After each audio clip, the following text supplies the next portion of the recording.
Oke saudara, kita lanjut dengan kesaksian dari Pak Nathanael ini.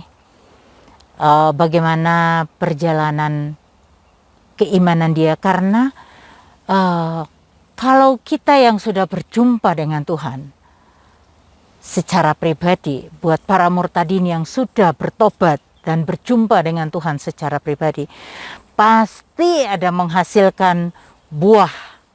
Tidak mungkin tidak. Apakah saudara sudah menghasilkan buah atau tidak? Itu kembali lagi. Kalau kita merasa sudah diselamatkan Tuhan, kita berutang loh sama Tuhan itu. Kita berutang loh, seluruh hidup kita berutang sama Tuhan. Karena Tuhan begitu mengasihi kita, kita dipilih sama Tuhan, diselamatkan Tuhan. Masa sih kita yang sudah diselamatkan, kita biasa-biasa aja menerima keselamatan itu dan kita tidak mau menolong orang lain. Penting sekali buat kita para murtadin, kesaksian. Karena kesaksian orang benar itu besar kuasanya. Ketika kita bersaksi, pengalaman kita secara pribadi dengan Tuhan itu, pasti Roh Kudus juga turut bekerja di dalam hal itu. Mendatangkan kebaikan-kebaikan buat anak-anaknya yang dipilih untuk diselamatkan. Jangan mulut kita berat untuk menyampaikan kebenaran. Bersaksilah dan menyampaikan kabar baik tentang keselamatan. Bahwa Tuhan Yesus bukan manusia biasa. Dia menjelma jadi manusia, dia kalam ilahi. Kalam ilahi artinya ya firman Allah. Yang mana firman Allah adalah Allah sendiri yang menjadi manusia gitu. Jadi jangan kita menolak dia, jangan mengeraskan hati. Kalau Anda mengeraskan hati dengan mengandalkan doktrin dari agama, saudara tidak bisa diselamatkan. Padahal kita setiap sholat, kita selalu minta ditunjukkan jalan yang lurus itu. Padahal jalan yang lurus itu sudah ada di depan kita. Dia adalah Yesus Kristus itu, Isa alaihi wasallam. Dia sudah menyatakan dirinya di dalam kehidupan kita manusia. Kenapa kita masih menolak dia? Artinya kita menolaklah keselamatan yang dia berikan gratis buat kita tanpa imbalan apapun dari kita. Dia tidak pernah minta imbalan dari kita.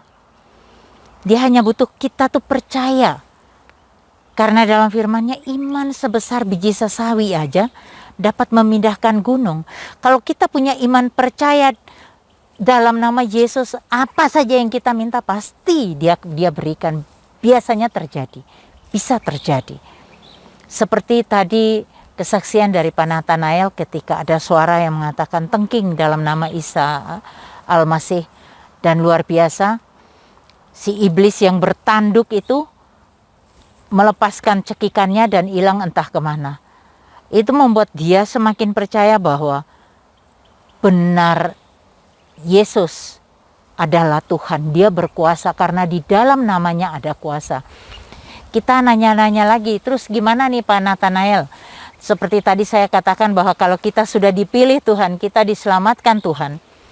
Tentunya kalau kita yang merasa begitu dikasihi Tuhan, begitu diperhatikan Tuhan, tentunya kita juga punya rasa kasih yang luar biasa juga sama Tuhan kan. Dan kita mau melakukan apa yang dia mau, yaitu menyampaikan kabar baik kepada orang lain, orang-orang yang kita kasihi. Walaupun mungkin mereka masih menolak kita, tapi Tuhan berfirman bahwa waktu Tuhan adalah waktu yang terbaik. Mungkin sekarang kita sampaikan firman Tuhan, kebenaran itu, dia masih menolak. Mungkin di bulan depan kita sampaikan masih menolak, tapi Tuhan punya cara. Saya percaya sekali karena anak-anak saya sendiri pun anak cucu saya masih Muslim. Mereka belum percaya sama Tuhan. Walaupun ada orang lain juga yang menginjili ya sama mereka. Ternyata akhir-akhir ini siapapun dia, Bu Neti yang di Kalimantan Timur, mungkin saat ini Anda menonton video saya, terima kasih banyak. Anda sudah menyampaikan kebenaran itu untuk anak saya. Saya berharap Anda tidak putus asa walaupun mungkin ditolak sama dia. Tapi teruslah menyampaikan kebenaran itu karena kebenaran tidak pernah bisa ditutup oleh kegelapan. Apapun tidak bisa ditutup. Kalau kebenaran itu tidak bisa ditutup. Bangkai tidak mungkin kita sembunyikan di dalam lemari, karena pasti tercium baunya. Begitu juga dengan kebenaran. Kebenaran akan mencari jalannya sendiri untuk membuktikan bahwa itu benar. Saya percaya Tuhan punya cara untuk menyatakan kebenaran itu dalam hidup anak-anak saya, untuk mereka percaya pada Tuhan. Saat ini memang mereka bukan orang yang percaya. Menantu saya apalagi, ya bukan orang yang percaya. Tapi saya yakin dan percaya Tuhan punya waktu yang terbaik buat mereka. Rancangan Tuhan itu di atas rancangan kita ya. Bagaimana dengan setelah mendapatkan keselamatan dari Tuhan, jenengan secara pribadi, apakah ada kerinduan untuk menyampaikan kabar baik itu? Selain daripada teman tadi ya, teman yang satu tadi ini ternyata meninggal waktu tsunami ya? Iya. Oke, terus mungkin ada yang lain Pak?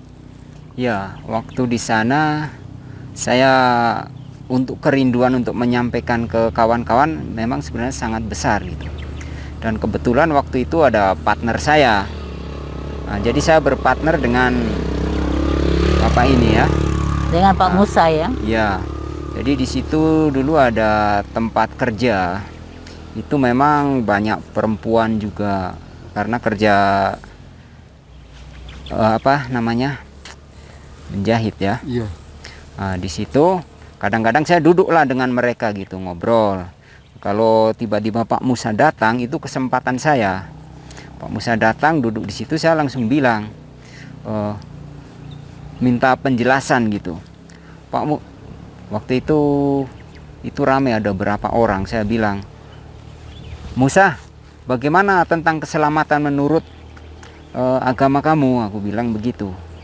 Nah, jadi waktu itu ini yang menjelaskan begitu Pak Musa ini. Nah, jadi memancing ya? Ya, jadi saya memancing Karena mereka. Ini dari pihak Muslim yang sudah percaya Isa Al-Masih.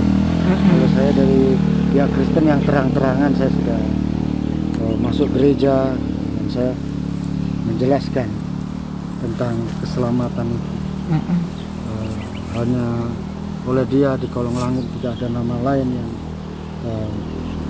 menyelamatkan kita seperti itu. Dan itu saya jelaskan sampai pada siapa itu Isa Al-Masih. Dia adalah firman Allah yang menjadi manusia, seperti itu. Dan di sana itu ya tempat kerja di mana kami tinggal, ya disitulah ladang kami, disitulah kami melayani, disitulah kami menjadi garam. Ya kami ya juga berpesan sebagai orang-orang percaya, dimanapun kalian tinggal, disitulah kita diutus untuk menjadi garam. Di tempat kerja kah, di tempat tinggal, jadilah terang, jadilah saksi.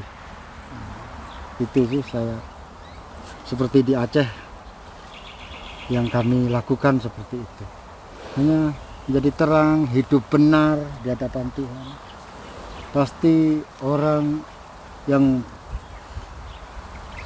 membutuhkan keselamatan akan datang, dan orang yang perlu dengan Tuhan pasti akan Tuhan tunjukkan. Itu. Sebenarnya kan kalau di daerah Muslim itu sebenarnya banyak sekali itu yang mereka tuh sebenarnya galau, dalam kegalauan karena pergumulan hidup mereka tidak dijawab. Mereka sholat tapi tidak dijawab. Itu kan membuat mereka galau ya.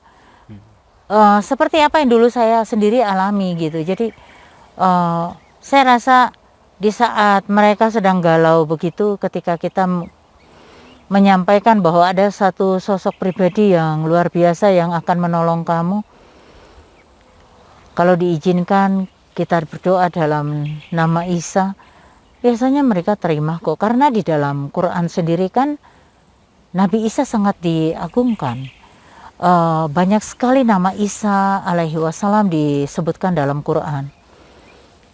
Berbeda dengan Dan dia punya kuasa yang besar. Di dalam Quran pun disebutkan orang mati dibangkitkan. Mana mungkinlah kita manusia biasa membangkitkan orang mati. Bahkan di dalam Quran dikatakan bahwa Nabi Isa alaihi wasallam itu membuat burung dari tanah liat gitu. Mana ada di dalam Quran ada nabi-nabi lain yang punya mujizat seperti begitu, seperti Nabi Isa, orang sakit disembuhkan, orang mati dibangkitkan. Kan hanya Isa. Nah, siapa Isa ini kok dia begitu berkuasa di bumi dan di surga? Itu kan menjadi penasaran toh. Nah, banyak orang yang dari seberang yang tidak mengerti kenapa orang Kristen harus percaya kepada Isa, padahal Isa manusia. Mereka lupa bahwa di dalam surah Maryam dikatakan bahwa Isa lahir dari kalam ilahi. Jadi bukan manusia biasa. Dia bukan lahir dari persetubuhan manusia yang kotor. Mana ada manusia lain yang terlahir dari firman Allah? Mana ada nabi yang sebesar apapun, ada enggak yang lahir dari firman Allah? Enggak ada. Enggak ada. Kalau di agama Islam kan nabinya ada 25 ya. Di antara 25 nabi ini, ada enggak yang punya yang terlahir selain Isa loh? Selain Isa, ada enggak yang 24 ini yang terlahir dari firman Allah? Enggak ada. Dia bukan manusia biasa. Saudara sadar, saudara. Jangan termakan dengan doktrin agama, tapi saudara betul-betul fahami isi Quran. Coba fahami. Sebelum saudara membaca surah Maryam, saya minta saudara kembali membaca surah Maryam. Kalau saudara tidak faham dengan bahasa Arab, baca terjemahannya. Dan sebelum saudara membaca, saudara berdoa. Minta begini, ya Isa, kalau memang engkau itu Tuhan, berikan hikmat-Mu bagi aku untuk memahami isi Quran ini. Bacalah. Saya percaya saudara akan mendapat hikmat Tuhan untuk memahami surah Maryam itu. Karena di dalam surah Maryam itu jelas-jelas disebutkan bahwa dia lahir dari kalimatullah. Dari firman Allah. Dia kalam ilahi. Gak main-main, bukan manusia biasa loh saudara. Ya, bagaimana kita-kita ini yang dulunya juga muslim. Ini dari Banyuwangi. Banyuwangi itu jarang ada orang Kristen ya. Kalaupun ada 1-2 nggak banyak. Karena boleh dikata 99% itu adalah orang muslim. Tapi dia bisa mengenal Tuhan Yesus ketika Tuhan Yesus nyatakan kuasa atas hidup dia. Lanjut tadi Pak Nathanael, gimana dengan penginjilannya? Adakah yang sudah terima Tuhan Yesus sebagai Tuhan dan Juru Selamatnya secara pribadi? Ya, kalau untuk sekarang memang kita lagi fokus pada 2 orang yang sudah percaya ya. Jadi kita lagi memuridkan dia terus supaya dia semakin kuat ya. Itu ada 2 orang memang. Dan jaraknya pun jauh dari tempat saya. Itu perjalanan sekitar 5 jam, 6 jam gitu. Nah, itu yang satu dulu di daerah Lok Sumawe. Itu di mana tempat itu tempat apa? PIM ya, Pupuk Iskandar Muda, kota yang dulu paling mewah di daerah situlah. Sebelum ada yang lain gitu. Nah, itu dia saya dapat juga itu melalui YouTube. Nah, itu sangat membantu YouTube ya. Karena saya nggak kenal tiba-tiba ada orang yang menghubungkan harus dilayani ini. Nah, jadi kami di sana itu kalau dapat hal seperti itu dari YouTube kami siap meluncur begitu. Nah, yang satu di daerah Melabo. Jadi pisah ini. Kadang-kadang satu dapatnya di sini, satu dapatnya di Melabo begitu. Jadi memang lumayan jaraknya lumayan jauh gitu. Tapi karena itu jiwa yang Tuhan kasih, yang percaya, jadi kami tetap semangat begitu. Bukan hanya itu saja, kadang-kadang saya pun harus kerja dengan mereka, kerja bangunan ya, kuli bangunan. Itu kadang-kadang mereka kan sering mengeluh kalau sudah panas, itu kan panas, minta bayarannya besar, kadang-kadang seperti itu. Itu saya hanya mendengarkan mereka, dengar saja mereka ngomong gitu. Nanti giliran mereka sudah selesai bicara, baru saya kasih masuklah ke mereka. Kita mulai penginjilan seperti itu. Jadi orang itu pun nggak curiga. Waktu pertama masuk dulu orang itu curiga, kenapa orang itu nggak mau kerja kayak kami seperti itu kan, nggak mau kerja yang kasar begitu. Itu membuat saya langsung berubah pemikiran saya. Oh, ini berarti orang Kristen nggak bisa begini kalau di daerah ini, harus seperti mereka gitu. Cara kerjanya, tetapi kan cara ibadah atau hati kita kan sudah berbeda. Yang penting sehari-harinya lah yang menjadi sama seperti mereka gitu. Tetapi dalamnya kan harus kita jaga terus gitu, bahwa kita adalah orang percaya. Jadi kerja pun dengan kasih begitu. Jadi mereka lihatnya kok kayak nggak capek-capek seperti itu. Itu kadang-kadang mereka tanya begitu. Kebetulan kemarin pas bulan puasa saya kerja dengan orang di sana. Dia itu rupanya pelihara jin, punya jin gitu. Jadi waktu kerja dengan saya kan, saya itu puasa itu.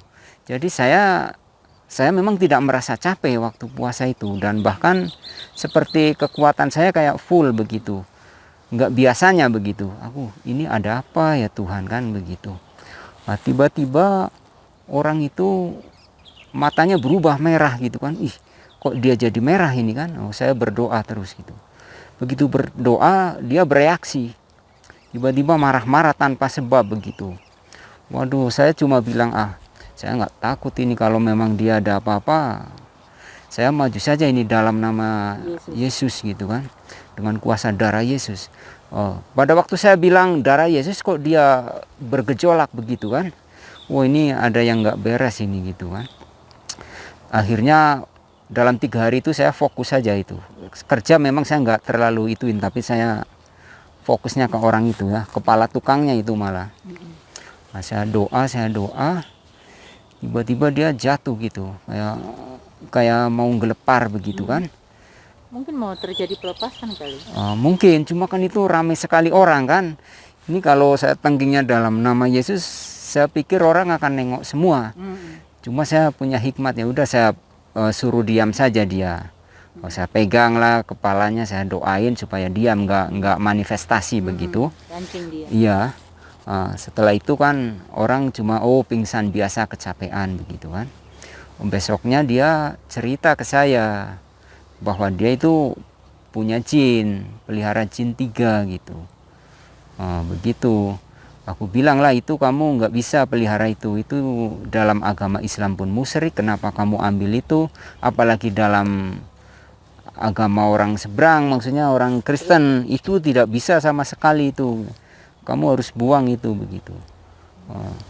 Dia bilang ini soalnya dari iya, katanya kalau kamu di mana-mana nanti kamu baca ini katanya mantranya. Udahlah, habis itu ya udah, kalau kamu nggak mau lepasin nggak apa-apa, sini saya doain saja kamu gitu kan. Saya doain dialah, saya ikat itu roh-rohnya itu kan. Habis itu dia sakit, dia bilang kayak ada yang ngikat gitu. Berarti itu mungkin iblisnya yang merasuk ke dia, iya. Katanya payah bergerak begitu kan. Udah, akhirnya beberapa hari saya sering doain dia, doa begitu, tapi dia masih ragu mungkin begitu. Tapi sampai sekarang itulah yang proses yang sedang saya layani orang tersebut gitu. Dan karena dia katanya pernah dikeroyok sama orang, tiba-tiba muncullah itu jin dia, menolong dia gitu, pelindung dia.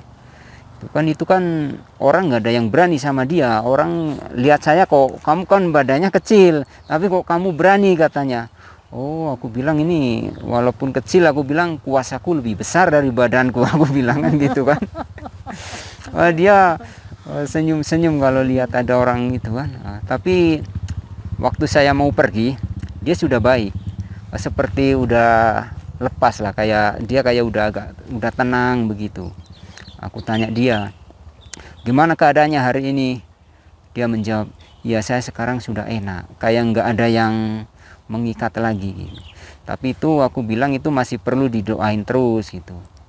Walaupun kamu bukan orang Kristen, aku bilang, tetapi Isa Al-Masih kan itu udah jelas di Al-Quran juga Ada. paling berkuasa lah. Di bumi dan akhirat itu dia yang paling besar. Bahkan dia tidak pernah tersentuh oleh setan, aku bilang gitu. Kalau kamu percaya itu jin kamu nggak bakal balik, aku bilang begitu. Sampai di situ dia kayak rasa nyaman begitu sampai sekarang begitu. Bahkan memang saya nggak satu tempat kalau kerja. Kalau kira-kira ini sudah sampai segini, aku harus pindah dulu ini gitu. Begitu. Pindah ke yang lain begitu. Dan puji Tuhan lah, sampai sekarang setiap saya kerja dengan orang itu, saya merasa Injil ini kayak seperti menggebu-gebu harus keluar gitu loh. Terima nggak terima, yang penting keluar itu Injil dari mulut gitu. Seperti harus buka mulut terus begitu. Sudah ada yang dibaptis? Ya yang dibaptis ya itu yang 2 orang itu sih. Yang satu Ada apa kontra dari masyarakat sekitar? pertama ya orang itu dikucilkan langsung memang. Cuma kalau orang itu bilang kamu balik ke Muslim, aku bilang kamu balik saja. Yang penting hatimu jangan balik, aku bilang begitu. Supaya keluarganya terima gitu. Dan puji Tuhan waktu saya mau ke sini, dia bilang saya sudah diterima balik gitu katanya. Jadi saya pun ngomong tentang Isa Al-Masih juga sudah bisa di dalam rumah, kata dia begitu. Nah, itu yang membuat saya ada penghiburan lah. Itu walaupun baru 2 jiwa, itu penghiburan buat saya. Puji Tuhan ya. Hilang rasa capeknya begitu kalau lihat ya ada lah begitu. Ada buahnya. Betul. Itu sih. Iya, demikian saudara kesaksian dari Pak Nathanael, seorang murtadin yang luar biasa dari Aceh, dan dia melakukan penginjilan juga di sana. Terima kasih saudara yang sudah nonton, sudah mengikuti perjalanan pelayanan kami, sudah nge-like dan subscribe, juga sudah bantu share video-video kami. Terima kasih banyak. Kiranya video-video ini bisa menjadi berkat buat banyak orang. Terima kasih, Tuhan Yesus memberkati.